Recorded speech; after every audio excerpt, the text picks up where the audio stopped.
Ayun po, what's up mga kapepoy at isang mapagpalang araw po at tayo po ay minabalitaan kay Tutoy. Medyo ano po, masamang balita ang may parating po sa atin dahil nga po siya daw nga po ay kinasuhan. 3 po ang kaso niya na kinakaharap ngayon. Bali po, wala po akong magawa kasi po dati pa niyang issue yun. Magagawa ko lang po ngayon dahil nga po si Duday wala nang perang dala. Kahit pa paano po may magasos man lang siya. Ngayon po pupunta ko ng 7-Eleven para kahit pa paano bigyan ko siya ng pang-allowance.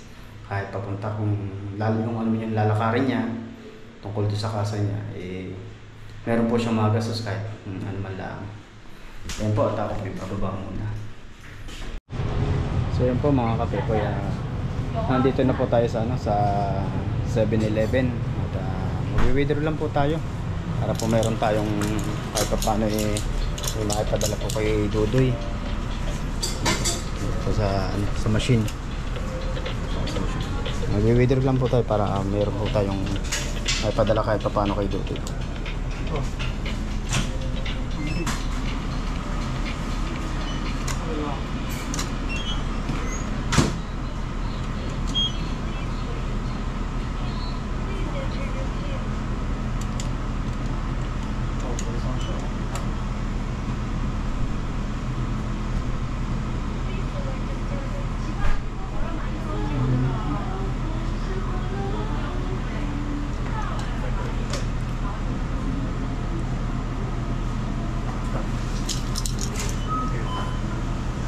Medyo ko nakakaawa si Dudoy sa nangyari ngayon.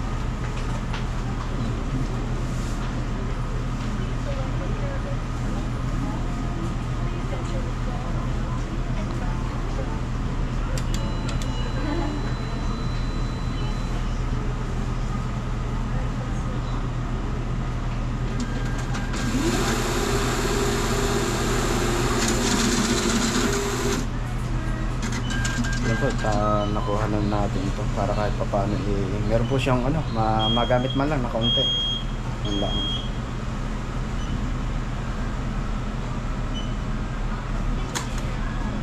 Ito po kahit pa paano malaking tulong na ito para sa kanya ang ating gagawin.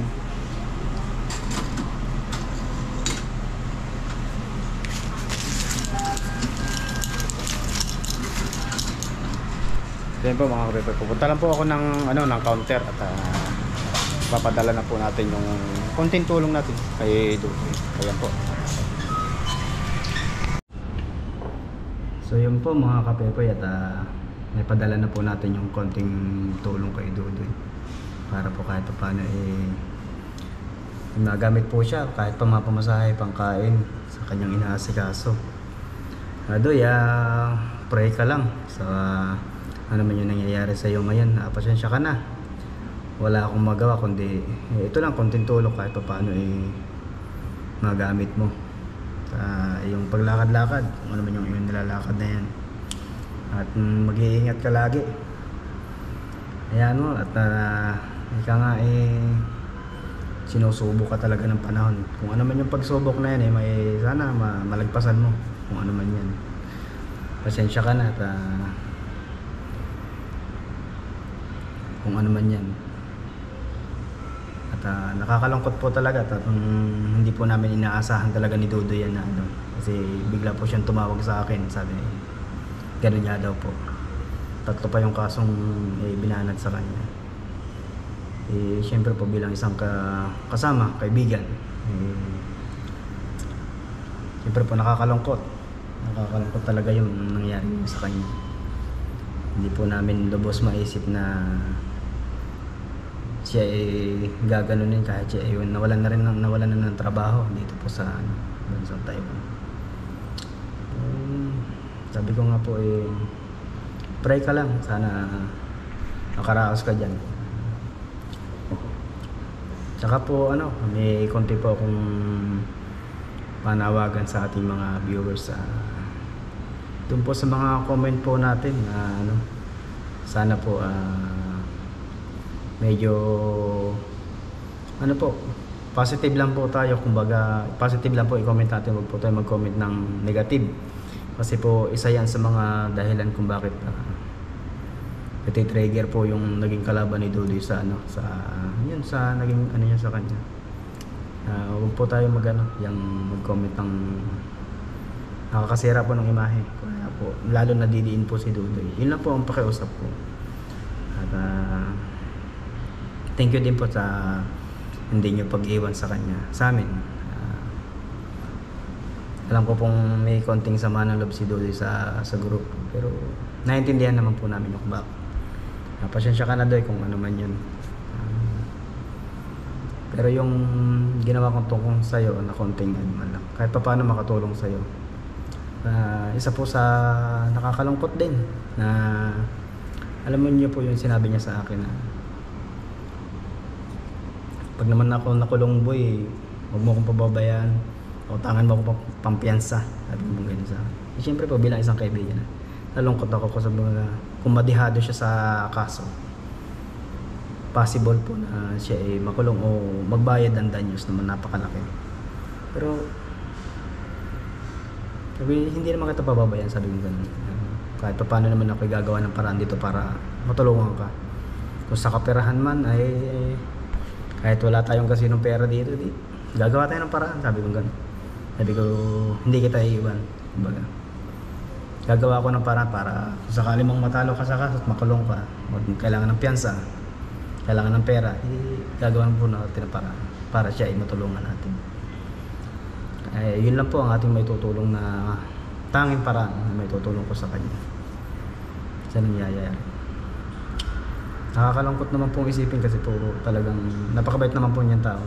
Kumbaga nagkataon lang talaga na may tao siyang na anuhan, na nasagasaan, kumbaga na hindi po natin akalain na siseryosohin talaga yung ano na yun. Pasensya na. Pero basta gawan na lang po niya ng paraan kung ano yun. Yan lang po ang nakarating sa akin na balita. Kakalungkot. Yung pong tao na yun umuwi talaga ng biglaan na hindi niya napagandaan. Pagdating po talaga sa financial wala po talaga. Ako kilala ko po si Dudoy at alam ko kung ano lang yung meron siya. Alam ko meron siya mga napundar na ano, pero doon po talaga napunta lahat yung kanyang ano. Kaso yung talagang pera na pag anuhan, kagaya niya na emergency na nagkabigla na kasuhan, wala talaga siyang kawak-kawak. Kaya nahihirapan siya ngayon na stress talaga kasi abala, halip na nakakatanim na siya sa bukid, nagpo-focus siya sa kanyang planong small business man lang, magsisimula sa small business tapos sa farm, nagaganyan pa po. Kaya sayang po kasi. Tsaka nakakaawa din po ang sitwasyon niya ngayon. Nag-iisip gawa ng saan siya basta kukuha ng kanyang mga gagastusin sa araw-araw. Yun lang po yung aking nagawang paraan, tanging ginawang paraan para kahit pa paano po maibsan yung kanyang iniisip. Konting tulong naman po, konting tulong. Hindi po kasi nung kalaki yung akin ibigay kasi po wala din po akong kasi nung kalaking hawak na pera. Ayun po. At nakakalungkot, sobrang nakakalungkot. Kahit po kami mga grupo namin, alam ko pong siya may sama ng loob na kaunti sa grupo, pero pasensya ka na Doy, kumbaga nag-iingat lang din yung mga kasama. So yun na lang, kung ako na lang gagawa ng parang para matulungan kita, ako na ang gagawa para matulungan kita pagdating sa kaunting bagay, kahit sa financial na ganyan, gagawa tayo ng paraan. Sana po doon sa ating mga, ako kakapalan ko na talaga ang mukha ko kasi ngayon ko lang to gagawin sa talambuhay ko para sa aking kaibigan po. Ma'am and sir, sa mga sponsor po namin, kung kayo po mayroong mga advice o ano man na ano, kahit konting tulong lang po talaga na magawa para kay Dudoy. Ako po talaga kung tutusin talaga sa ngayon po kapos din, pero gagawa po ako ng parang para sa kanya.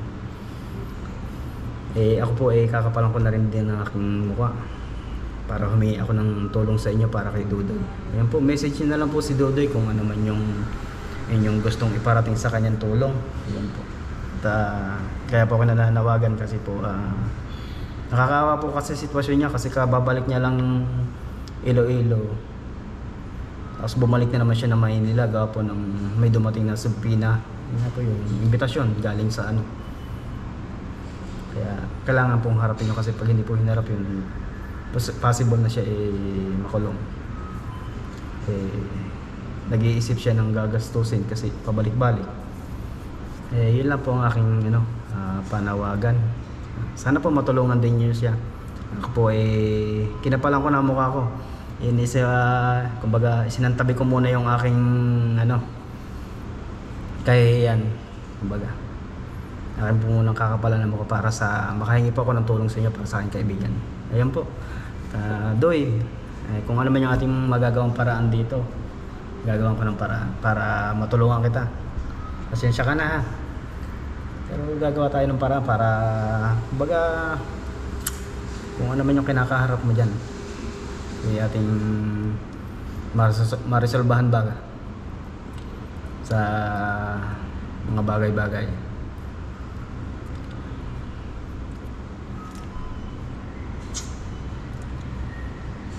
Sobra po talaga nakakalungkot yung nangyari na yun. Pasensya na po pa kasi nadadala talaga ako ng ng damdamin, kasi sobrang nakakawa sa nangyari na wala na siyang trabaho, tapos the rest ginanon pa siya, hindi pa nakontento. Nakakawa yung tao. Pero ganun pa man po, sana pag-pray nyo na sana maging maayos, ma-resolbahan ni Dudoy kung ano man yung nagiging problema niya sa ngayon.